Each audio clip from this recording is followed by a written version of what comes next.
दानापुर का विधानसभा चुनाव जोरदार तरीके से चर्चा में बना रहा। वजह ये है कि यहाँ से महागठबंधन के राजद के उम्मीदवार जो है ऋतुलाल, वो जेल के अंदर रहे और उनका पूरा परिवार चुनाव प्रचार में लगा रहा।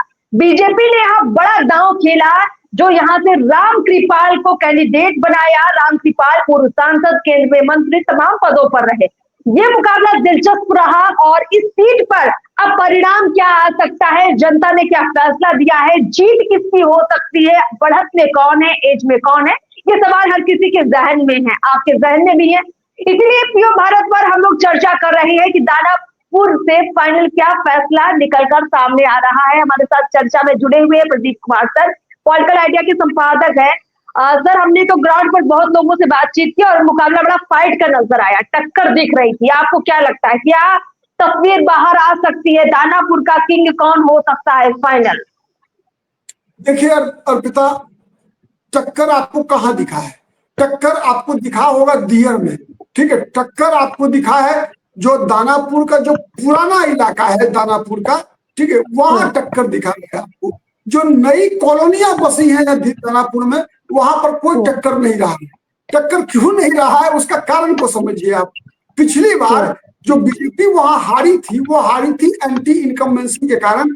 आशा सिन्हा लगातार जीतती आ रही थी, तो आशा सिन्हा से लोगों को व्यक्तिगत शिकायतें थी।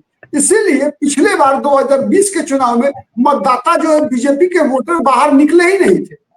मैंने बताया था उस समय भी, कई लोगों को जो उन्होंने पूछा था, मैंने बताया था कि बीजेपी के वोटर बाहर आए ही नहीं, क्योंकि आशा सिन्हा से नाराज थे।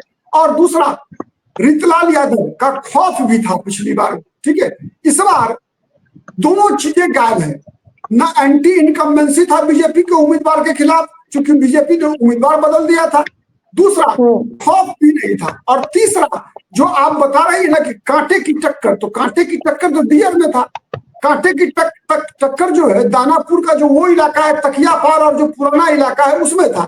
लेकिन जितने नए कॉलोनियां बसी हैं, जितना नया अपार्टमेंट्स बिल्डिंग बना है, जितना नया ग्रीन सिटी सब बना है ना, उसमें जो आबादी बसी है, वो आबादी जो पुराना कहा जाता है ना कि रोम है पोप का और दानापुर है गोप का, तो अब वो स्थिति नहीं है, ठीक है। अब दानापुर का जो डेमोग्राफी है ना वो बदल चुका है और इसका लाभ जो है रामकृपाल यादव को मिलता हुआ दिखा है।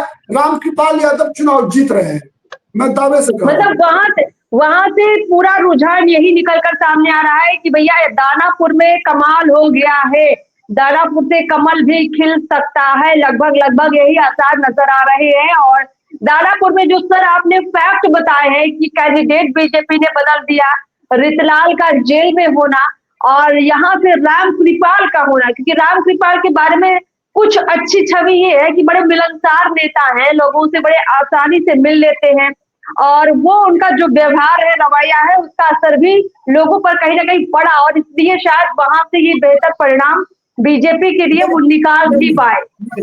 एक और सबसे बड़ा फैक्टर है, समझिए आप इस चुनाव में क्या रहा है अर्पिता, यही अंतर है बीजेपी में और अन्य पार्टियों में। क्या अंतर है देखिए, जब रामकृपाल यादव को दानापुर में टिकट मिला तो बीजेपी के अंदर जबरदस्त विद्रोह हुआ था, ठीक है। कई बीजेपी के जो पुराने लोग थे, जो पुराने कार्यकर्ता रहे हैं बीजेपी के, चूंकि रामकृपाल यादव तो 2014 में बीजेपी में आए, लेकिन जो पुराने लोग हैं सबने विद्रोह कर दिया लगभग कि रामकृपाल यादव को ही पाटलिपुत्रा से लोकसभा का भी मिलेगा, विधानसभा भी दानापुर वही लड़ेंगे, तो ये विद्रोह की स्थिति थी। लेकिन आपको याद होगा अमित शाह 18 तारीख 17, 18, 19 3 दिन पटना में रहकर जितना बिहार में, पूरे दानापुर ही नहीं बल्कि पूरे बिहार में जितने संभावित बागी उम्मीदवार थे बीजेपी के, सबसे इंडिविजुअल बातचीत किया है। मैं बताऊं आपको, दानापुर में कई लोग थे नामांकन करने को तैयार, आशा सिन्हा भी नामांकन करने को तैयार थी, ठीक है। शिशिर साहू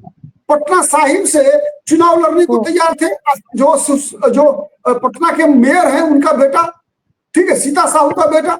लेकिन अमित शाह ने सबको बुलाकर, आप समझ रही है, देश का गृह मंत्री जो है खुद विधानसभा में उम्मीदवारों को बुला रहा है, नाश्ता करवा रहा है और कह रहा है कि भाई पार्टी की इज्जत के लिए तुम मत लड़ो चुनाव, ठीक है। अब इतना मैनेजमेंट, तो ये मैनेजमेंट की जीत है, बीजेपी के मैनेजमेंट की जीत है दानापुर में, ठीक है।